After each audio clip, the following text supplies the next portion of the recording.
1993, un ganadero burgalés creó en el páramo de Masa la primera explotación de la provincia dedicada a la cría de toros de lidia. Han sido 30 años de mucho trabajo, de éxitos, pero también de momentos complicados. Hoy analizamos estas 3 décadas de la cabañuela con Antonio Bañuelos. Él es también el presidente de la Real Unión de Criadores de Toros de Lidia de España, Francia y Portugal.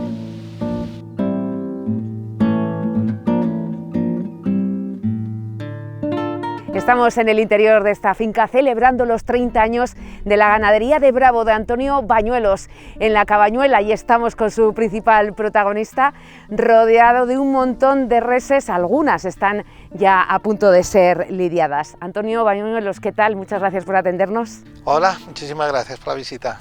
Bueno, se cumplen 3 décadas ya del sueño de un visionario, o quizá también de un loco, ¿no?, al principio, que quería formar la primera ganadería de toros de lidia en Burgos, y vaya si lo ha conseguido, ¿no? Bien, la verdad es que se ha hecho camino al andar. Empezamos de -0 y 30 años después, bueno, hay 600 reses en este área de 600 hectáreas ya de hábitat totalmente ganadero. Ya han pasado 30 años y ahora en el mes de junio fue cuando desembarcaron, cuando vinieron las primeras vacas que venían de Medina Sidonia, origen Torrealta, antiguo origen Maribel Ibarra, y con un proyecto en el que la pasión y la afición única por la cría del toro de lidia, por la selección genética, es lo que empujaba a realizar este proyecto, y la voluntad de aclimatar el toro de lidia a una nueva altitud y a una orografía quebrada. Bien, después de muchos años de intentos, y bueno, eran otros momentos, pues apareció la cabañuela, esta finca singular, rodeada de monte de abrigo, muy abundante en agua, muy sana, en la que se podía hacer la aventura de iniciar el proyecto. ¿Cuándo fueron lidiados los primeros toros del frío? 3 años después ya teníamos herales de 2 años, utreros de 3 años, y empezamos ya a probar en plazas. Bueno, empezamos por algún pueblo, creo que la primera vez fue en Lerma, Villadiego, pueblos por aquí cerca, y ya al poco tiempo pues debutamos de una forma importante en Salamanca con una novillada.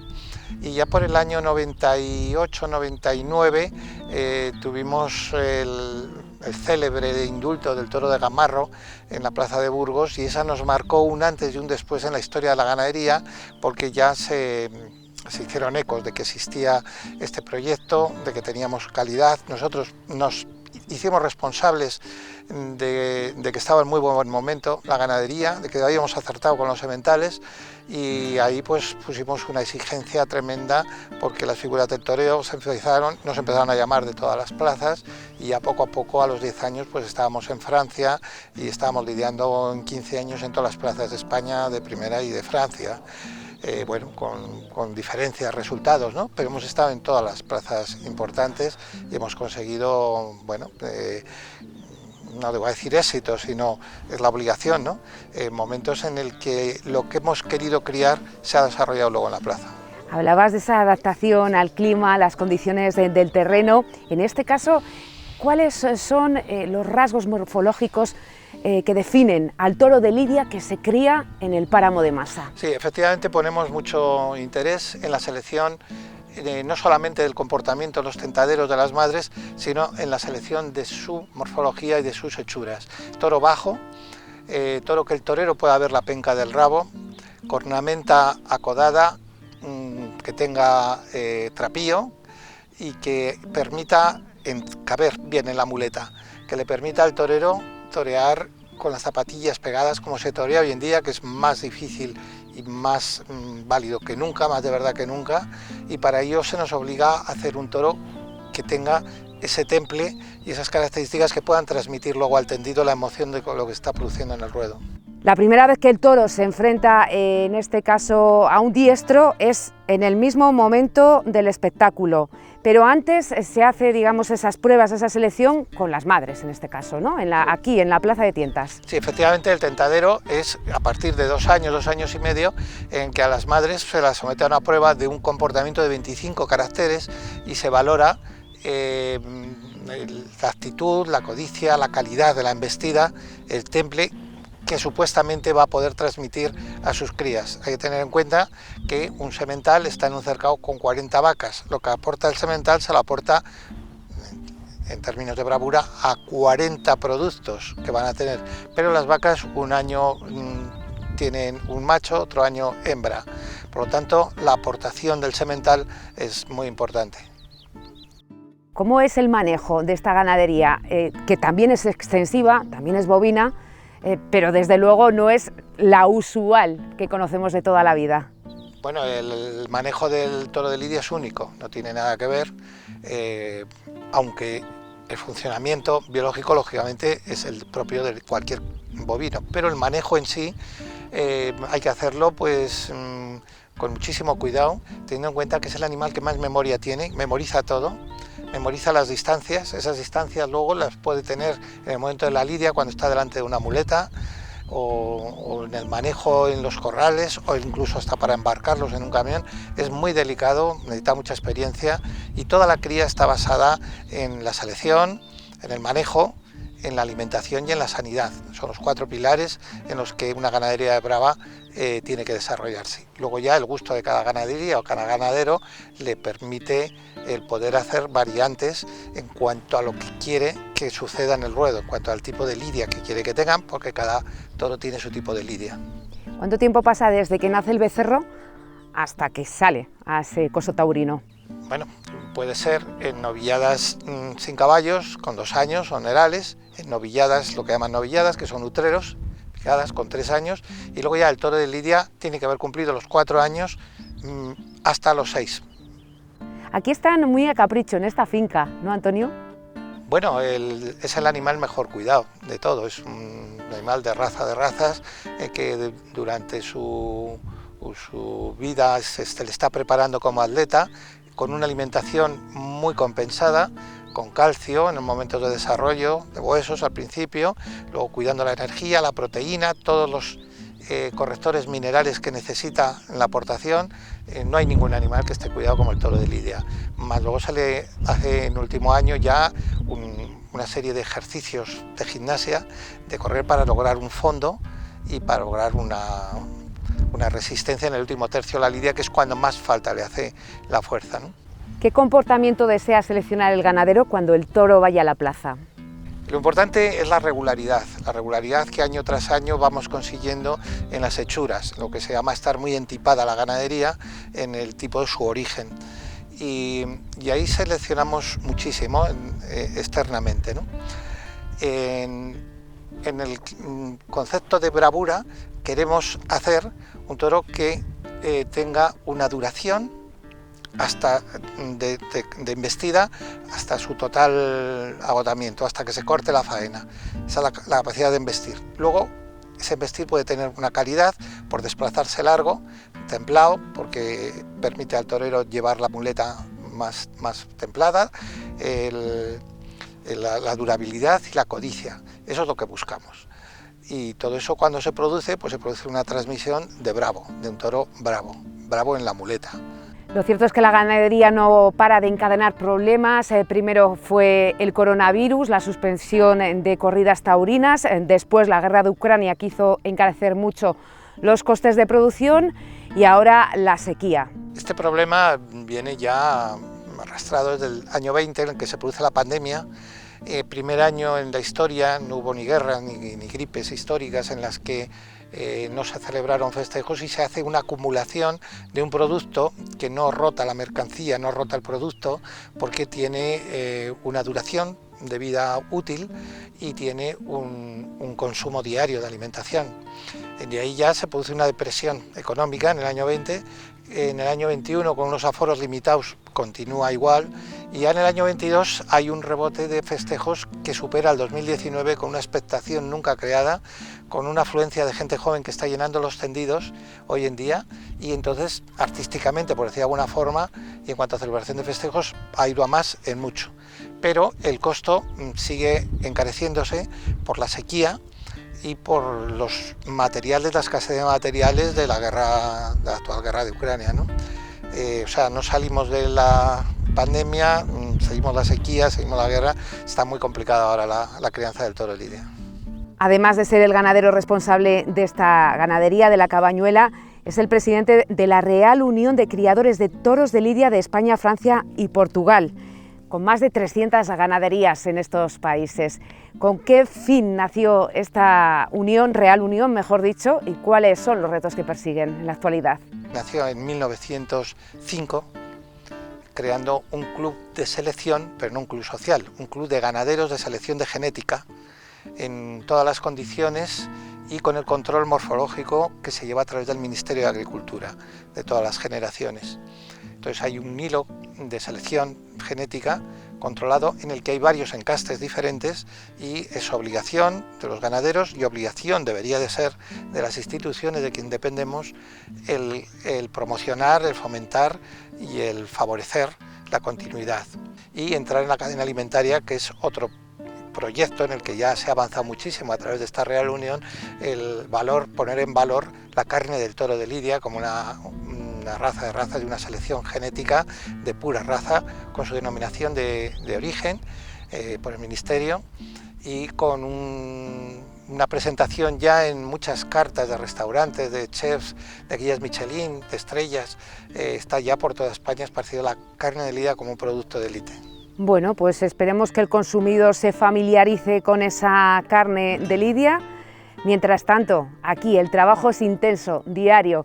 ¿Quiénes te echan una mano, Antonio, en esta aventura?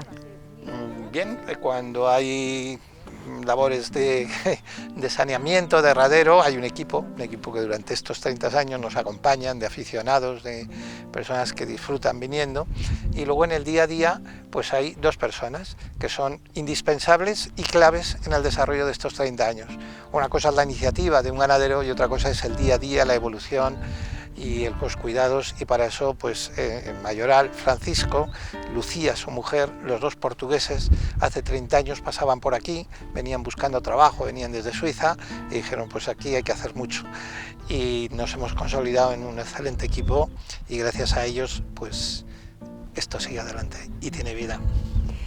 Este mes de junio, decíamos, se cumplen esas 3 décadas, 30 años de la Cabañuela, y la Feria Taurina de Burgos te va a realizar un bonito homenaje para celebrar esos años de toros de frío aquí en el Páramo de Masa. La sorpresa el día que se entregaban los premios de la Feria 2022, esta ganadería fue premiada con la mejor ganadería, también el mejor toro de la feria, y al mismo tiempo presentaban la feria del 2023, y mi sorpresa fue en el monasterio San Juan, en un sitio que lo prepararon espectacular dentro del claustro, y mi sorpresa fue cuando vi el cuadro oficial de la feria de este año, que estaba dedicado a los 30 años de esta ganadería.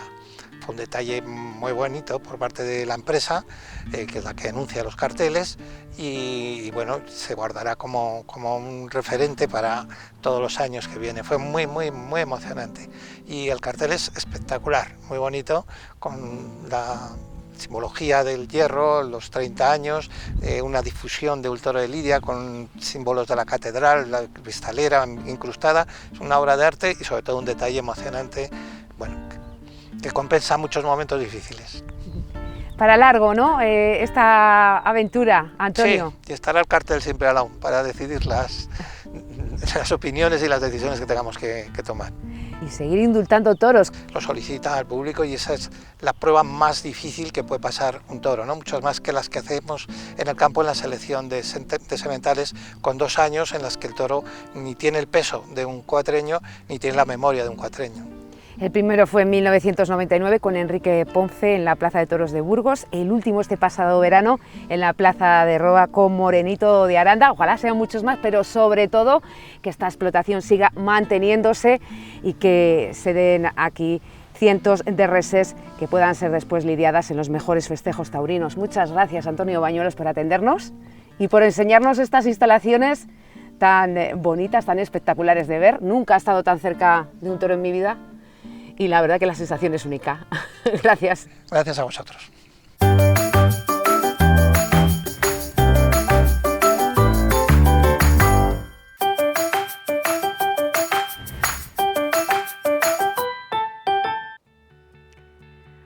Han vuelto las lluvias al campo, hacía mucha falta, pero ya estamos en una época muy avanzada, a finales de mayo, donde ahora lo que hace falta es que siga lloviendo para que se recupere parte de los cultivos que ya se han perdido por la sequía tan importante que estamos sufriendo esta campaña. Hablamos con Esteban Martínez, con el presidente de Asaja Burgos. Esteban, ¿qué tal? Muy bien, vosotros. Como decíamos, han caído lluvias, hacía falta, pero están cayendo, digamos, de forma muy desigual, muy irregular por la provincia. Vamos a intentar hacer un análisis para saber ahora mismo cómo están las cosas, dónde esos chubascos han sido más fuertes, más persistentes, y dónde no está lloviendo, porque hay lugares todavía que están muy secos. Bueno, efectivamente, como bien dices, Leticia, las lluvias de estos días están cayendo, están viniendo bien, pero están cayendo de manera muy irregular. Hemos visto como estos días atrás ha caído en la propia capital, pero si nos vamos a los municipios aledaños, por ejemplo, no ha caído. Y por las distintas comarcas de la provincia de Burgos hay municipios en los que ha llovido de manera importante y en el municipio de al lado no ha caído absolutamente nada. Esta es la peculiaridad que tienen las tormentas de esta época del año y bueno, si bien en aquellos sitios que sí que ha llovido, pues sirve o va a servir para que el cereal, sobre todo, y la leguminosa, que todavía está, que todavía ha aguantado la sequía, pues termine el ciclo bien y termine de granar bien. Todo esto, ¿a qué nos va a llevar? Pues esto nos va a llevar a que esas 650.000 toneladas que se preveían en la última reunión de estadística que tuvimos hace unos días, pues se mantengan y que no descienda. Esperemos que las previsiones de estos días que nos vienen se cumplan y llueva un poco más en aquellas zonas, sobre todo, donde ahora mismo no ha caído. En esta zona en concreto, donde nos encontramos, en otra Pisuerga, referente del cereal en Burgos, y hay que tener en cuenta también que la pasada granizada de abril causó mucho daño, en concreto en esta comarca. ¿Cuál es el análisis que haces, Esteban? Pues mira, es que ha habido municipios que han caído 22 litros por metro cuadrado y ha habido zonas, por ejemplo en los Balbases, que han caído 15 en unos sitios y en otras zonas sí que es verdad que es un municipio que tiene mucha extensión, pero en algunas otras zonas no ha caído absolutamente nada. Es que es muy curioso, por eso digo que estos días que vienen, a ver si en esos sitios donde no ha llovido, pues estos días cae y lo compensa un poco todo. No sé si los agricultores y los ganaderos estáis un poco aliviados con ese paquete de medidas que anunció el Gobierno de ayudas directas al campo, que se traducen en 636 millones de euros para paliar precisamente los efectos de la sequía. Mira, cuando esta situación se veía ya irreversible de sequía, ya no en Castilla y León ni en Burgos, sino en toda España, pues se pidió desde Asaja al Ministerio que activara la mesa de la sequía. Esto se hizo y se pidió al Ministerio que activara una serie de medidas para paliar esos efectos. Consideramos que todo lo que se aporte está bien aportado, bien recibido, pero consideramos dos cosas, principalmente, que es muy poco, porque 600 y pico millones de euros es muy poco para repartir entre todos los agricultores y ganaderos de España, y estamos muy descontentos también con el Ministerio por otro motivo, y es que el Ministerio ha declarado 3 intensidades de sequía: alta, media y baja, y a Castilla y León, teniendo la sequía que tenemos, la han considerado de intensidad media, lo que va a hacer que los agricultores y ganaderos de Castilla y León perciban menos que otras comunidades autónomas que les han declarado de intensidad alta. Muchos nos tememos que como cuando esto se declaró en Castilla y León no había elecciones, el ministro ha favorecido de alguna manera a aquellas comunidades autónomas en las que había elecciones, pensando en que les iba a favorecer. ¿Y creéis que la Junta de Castilla y León se está implicando lo suficiente para conseguir más ayudas por parte del Gobierno o para sacar ellos sus propias ayudas directas al campo? Porque siempre dicen que se preocupan por el campo. Pues mira, desde Asaja le hemos transmitido a Alfonso Fernández Mañueco que lidere la mesa de la sequía en Castilla y León, porque el consejero está totalmente desaparecido. Estamos muy descontentos ahora mismo con la consejería porque no ha puesto ni ha planteado ningún tipo de medidas. Asaja es el que le tiene que ir de alguna manera diciendo que tiene que movilizar la consejería, que hay comunidades autónomas como Extremadura, como Castilla-La Mancha, como Cataluña, como Andalucía, que ya han movilizado partidas presupuestarias para compensar eso que el Ministerio no ha puesto, y desde Castilla y León lo único que se nos dice es que lo van a estudiar. Necesitamos medidas concretas y cuanto antes. El consejero está desaparecido, es más, una reunión en el Ministerio a la que solo podían acudir los consejeros de las comunidades autónomas, y el consejero nuestro de Castilla y León estaba dando un mitin previo a las elecciones en Castilla-La Mancha. Eso es lo que se preocupa el consejero de la sequía y de los agricultores y ganaderos de Castilla y León. Por tanto, como te digo, estamos también muy descontentos ahora mismo con la consejería y con el actuar frente a una sequía como la que tenemos. ¿Qué medidas podéis tomar desde Asaja para que tanto Gerardo Dueñas como el resto de la administración pues tomen cartas en el asunto y ayuden al campo? ¿Valoráis alguna reivindicación? Mira, por supuesto, esto si no se remedia pronto, muchos nos tememos que va a acabar en algún tipo de movilización, porque no puede ser que la consejería, que se le llena la boca de apoyo al medio rural y a los agricultores y a los ganaderos, a fecha de hoy no se haya movido absolutamente nada. Desde Asaja se le ha transmitido que tiene que habilitar una partida para compensar lo que el Gobierno no ha puesto, y al Gobierno, al ministro, también se le ha pedido que vaya a Bruselas y pida a la Comisión que movilice esa partida de 500 millones de euros que hay de fondo de crisis para los agricultores y ganaderos de España, que están sufriendo una sequía nunca vista. Es en el único país de Europa en el que tenemos sequía, es decir, de los Pirineos para arriba las cosas están normales, incluso tirando a bien, y por tanto creo que está más que justificado que esos 500 millones de euros que se han detraído previamente de la PAC que tenían que percibir los agricultores se movilice en casos como este. ¿Europa también puede hacer algo más por España, Esteban, en este caso en la sectorial del cereal, para ayudar a nuestro país de la misma forma que están ayudando a los países limítrofes, a Ucrania, con la exportación de cereal de ese país? Claro, por supuesto, con aquello de que hay que ayudar a Ucrania, que me parece muy bien, al final, como en tantas otras ocasiones, los paganinis de todo esto somos los agricultores y los ganaderos. ¿Qué ha pasado en los países limítrofes con Ucrania? Les están inundando a cereal, ha hecho que los precios caigan hasta bueno, pues una situación insoportable, y la Unión Europea habilita una partida para cada país de 100 millones de euros para compensar a los agricultores por esa caída de precios. España es el segundo país receptor, después de China, del trigo de Ucrania, que ha hecho que, al igual que estaban los precios altos a primeros de año, se han hundido en la más absoluta miseria, y por lo tanto desde la sectorial de cereales de Asaja también pedimos al ministro que vaya a la Unión Europea y que movilicen una partida de otros 100 millones de euros para compensar a esos agricultores que tienen que vender el cereal y lo van a vender muy por debajo de los costes de producción.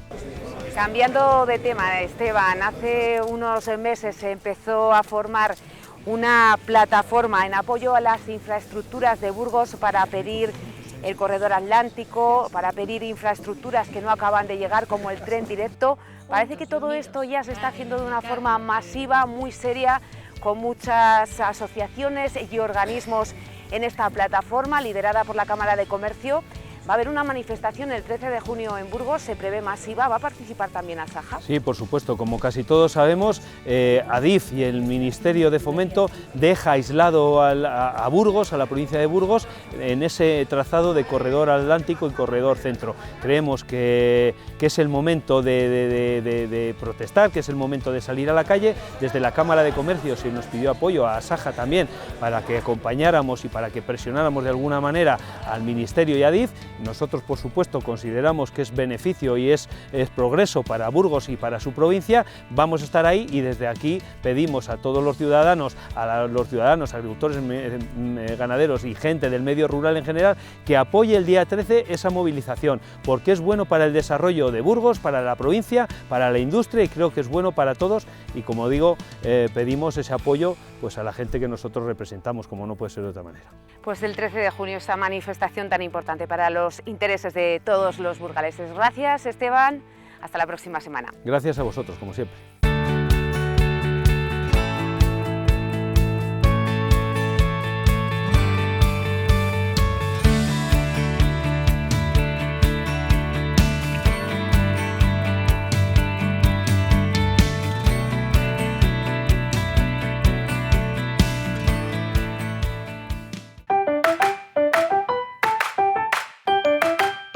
Así terminamos nuestro programa de hoy. Sabor y Origen regresa el próximo jueves. Les espero aquí, en la 8 Burgos. Hasta entonces.